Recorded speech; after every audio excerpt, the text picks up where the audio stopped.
That uneasy feeling, it's a warning sign that you're dealing with a covert narcissist. Today, we step into one of the most psychologically disorienting territories of human behavior, the world of the covert narcissist. Unlike their loud, theatrical counterpart, the overt narcissist, the covert narcissist operates in shadows, quiet, calculated, and cloaked in false humility. Many psychologists describe this type as the narcissist you don't see coming, and survivors often recount the same chilling realization. Something felt wrong long before they could name it.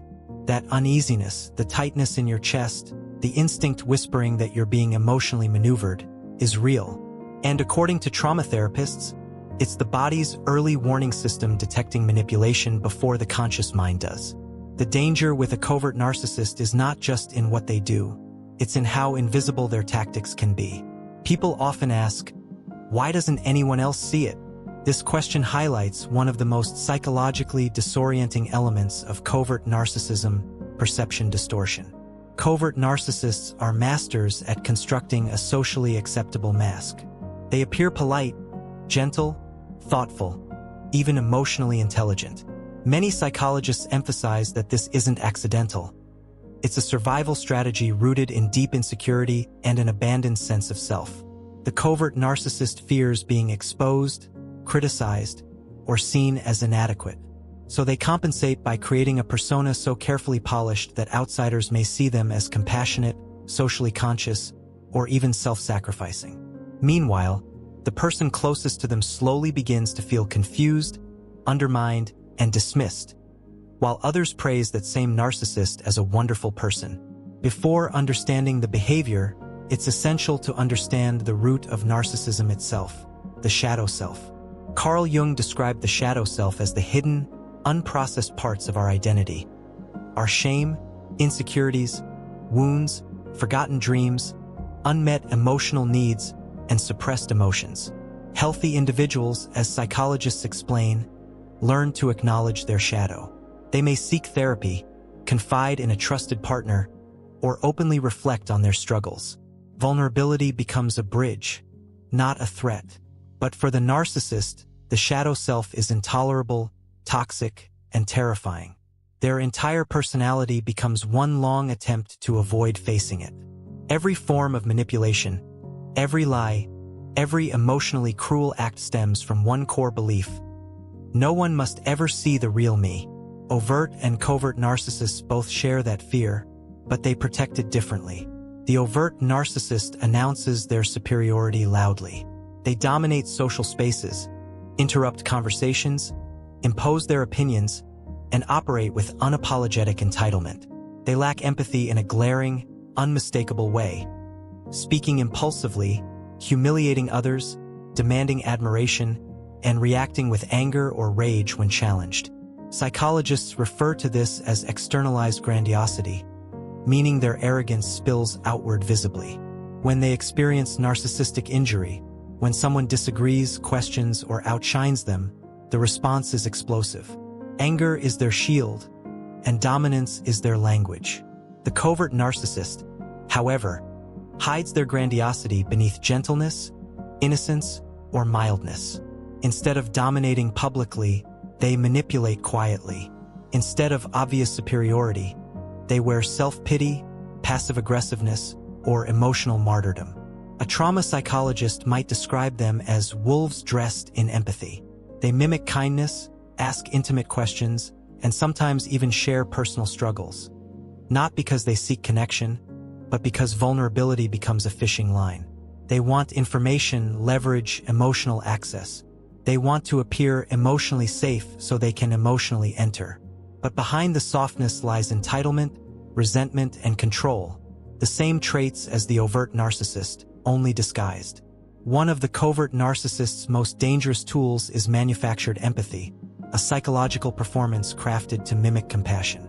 Studies in personality disorder research confirm that narcissists can cognitively understand emotions, meaning they know what empathy should sound like.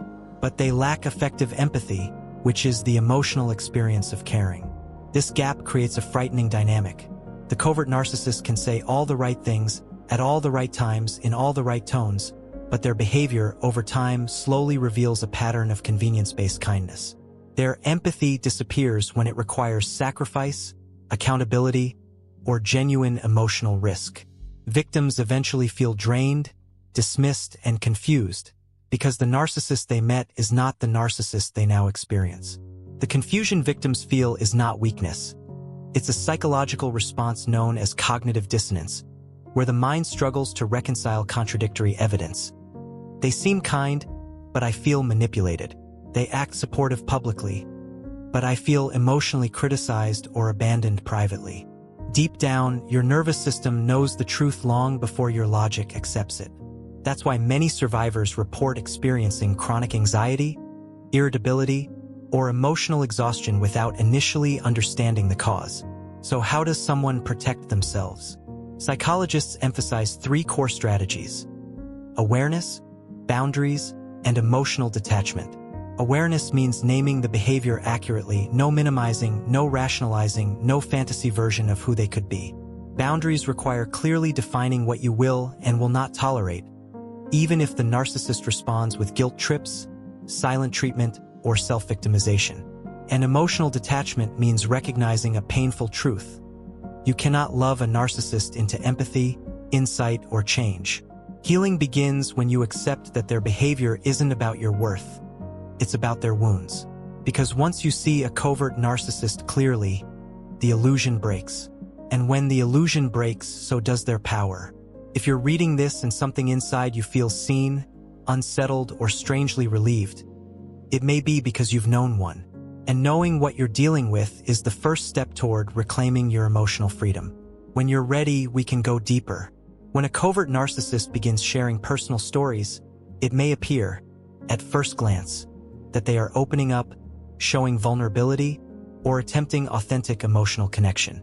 But psychologists warn that this kind of disclosure is not an act of self-awareness, nor is it meant to foster closeness.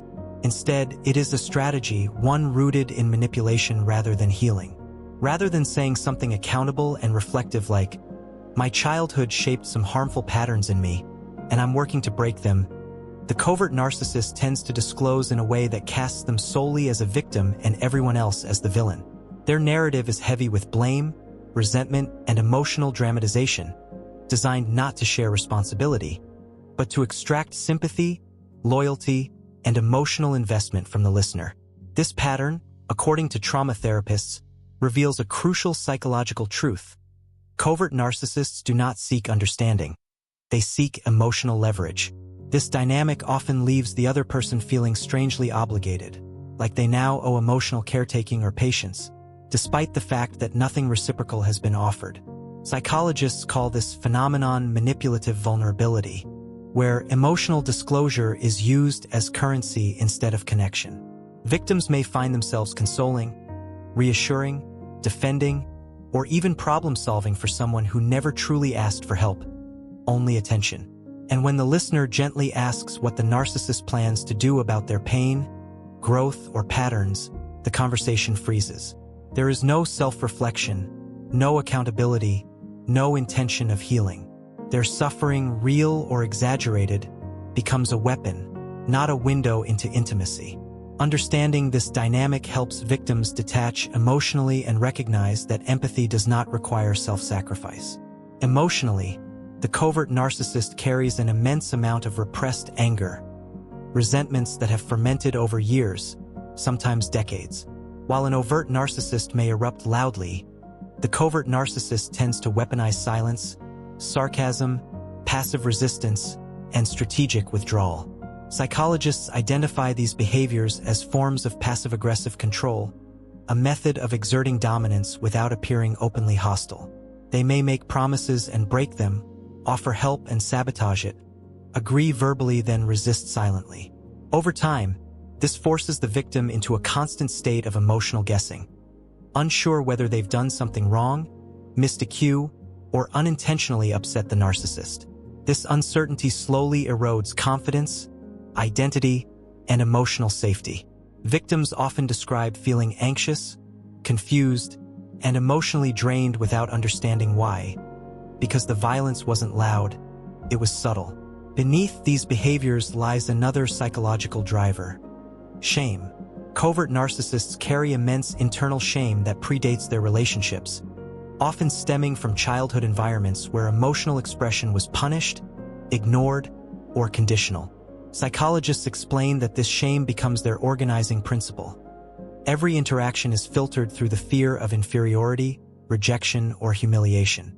So instead of risking vulnerability, they become emotional architects, constructing a persona so carefully maintained that no one can access their true, fragile self. Their secret scoreboard of grudges is part of this system. Every perceived slight, real or imagined, is stored as evidence that the world is unsafe and others cannot be trusted. This shame-driven worldview is why intimacy feels dangerous to them, and why, paradoxically, they punish those who try to get close. As conflicts surface, the mask slips. The covert narcissist who once appeared gentle, thoughtful, and emotionally attuned may suddenly become dismissive, cold, or frighteningly critical. Psychologists call this shift narcissistic reversal, where admiration and warmth transform instantly into hostility when their false self feels threatened. Victims often feel blindsided, wondering how someone so kind could suddenly become so cruel. But this contradiction is the personality. The kindness was camouflage. The cruelty is survival. One of the most jarring moments in these relationships is when the covert narcissist turns their long-hidden judgments outward, hurling criticisms, accusations, or emotional punishment toward the very person who once offered them empathy. This emotional whiplash leaves victims questioning their perception, memory, and even sanity. This leads us to the second major psychological theme: the body knows before the mind understands. Many survivors report that long before they identified the behaviors, their nervous system reacted. They felt sadness, anxiety, tension, or emotional heaviness after seeing the narcissist, without clear justification. Psychologists describe this reaction as a trauma-informed instinctive response.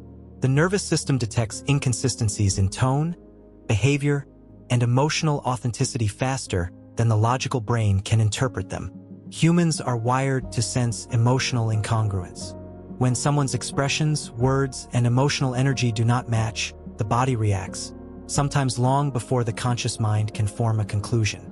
That uneasy feeling, the emotional exhaustion, the confusion, that was your intuition trying to protect you. A common mistake victims make is dismissing these signals, telling themselves, maybe I'm overthinking, maybe I'm being unfair, maybe they just need patience. But psychologists are clear. When emotional connection feels strangely one-sided, hidden, or unsafe, and especially when secrecy, evasiveness, and passive hostility appear, your body is not being dramatic. It is being intelligent. True connection requires emotional reciprocity. I share, you share. I see you, you see me. But covert narcissists refuse the mutual exposure required for intimacy. Their message is silent yet unmistakable. I will learn everything about you, but you will learn nothing real about me. This imbalance is not accidental. It is a form of emotional one-upmanship, a silent assertion of superiority. And once you recognize it, clarity begins to replace confusion. So if you feel that unsettling emotional pull, sadness, tension, fear, or confusion, after spending time with someone who feels nice, yet inaccessible, guarded, or strategically vague, trust that feeling. That is your boundary calling you back to yourself. As we close, remember this: your intuition is not the enemy. It is evidence of healing. Listen to it, honor it, protect it, and when you're ready, we'll continue uncovering what happens when you finally pull away, because that is when the mask fractures and the real battle begins.